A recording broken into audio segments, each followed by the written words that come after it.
Welcome back. U.S. Vice President Kamala Harris has attended services at the 9/11 Memorial and Museum at the Ground Zero site in Lower Manhattan, New York City. Monday marks the 22nd anniversary of the September 11 terrorist attacks on the World Trade Center and the Pentagon, as well as the crash of United Airlines Flight 93. In total, the attacks killed nearly 3,000 people and commenced a global war on terror, which included American-led conflicts in both Iraq and Afghanistan. In the meantime, 2 more victims of the 9/11 attacks on World Trade Center were identified a few days before the 22nd anniversary of the tragic event. While the names of the victims are being kept private at the request of their families, it was confirmed that the victims were a male and a female. Well, joining us to look at this anniversary and everything surrounding the 9/11 attacks is public affairs analyst Achike Chude. He joins us via video link in Lagos. Achike, Chude, thank you very much for your time. In your opinion, how did the September 11 attacks on the United States of America impact Africa, especially in terms of security, terrorism, counterterrorism, and regional stability? Yeah, well, I think the lesson we learned, from the 9/11 attack is the fact that terrorism could happen at any time, and that the terrorists have a very wide reach, and therefore there was the necessity to form an international coalition, of countries against acts of terrorism because it had crossed borders, obviously. Of course, the 9/11 bombing by terrorists linked to Al Qaeda opened up so many other theaters of war, mainly in Iraq. And we have also seen how the security of Iraq also jeopardized other parts of the world, especially with regards to Africa, because we also saw the ISIS making its way to parts of Africa, the Islamic State in the Maghreb, and then again in West Africa, Islam. All of these things are offshoots of the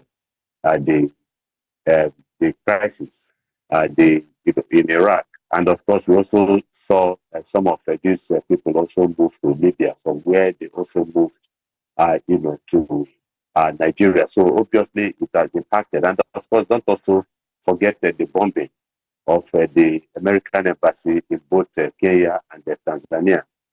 So it also meant that the terrorists were able to also look for American assets in parts of Africa to also hit the Americans, in Africa. And of course, a lot of Africans were casualties because they were working with those.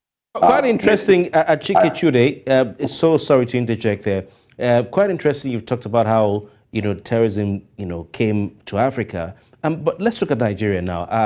How did this, the terror attacks, the 9/11 attacks, affect Nigeria's foreign policy and diplomatic stance? And how did any changes, if there were, influence the country's international relations and its alliances? No, well, I think the influence, don't also forget that we also had our own fair share of terrorism, the rise of Boko Haram, and the affiliation of Boko Haram with ISIS. And that has also taken a devastating effect on the Nigerian government. Some of them also moved from, Libya to, as attested to by the former president, Muhammad Buhari, and moved to Nigeria and became quite a thorn in the flesh of Nigerians. We also remember the bombing of the United Nations embassy in Abuja and all the other terrible attacks that took place.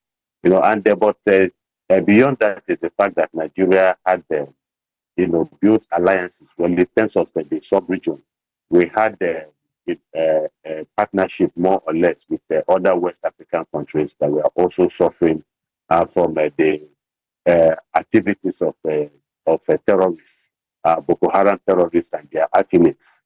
And so that also helped us to also shape our foreign policy, especially with regards to having this partnership with our fellow, West African countries. That is one. And then at another level, Nigeria also participated in making sure that we had certain policy instruments with regards to financing of, money laundering act, the money laundering act, also because it was also discovered that, and that was the essence of it, was to ensure that their funds and monies do not get into the hands of a terrorist. So we were also part of the international partnership under the aegis of the United Nations to ensure that we had a financial instrument that would be able to deal with the issue of money laundering to prevent monies from getting into the hands of terrorists.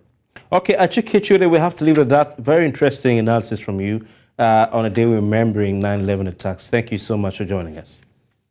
All right, thank you.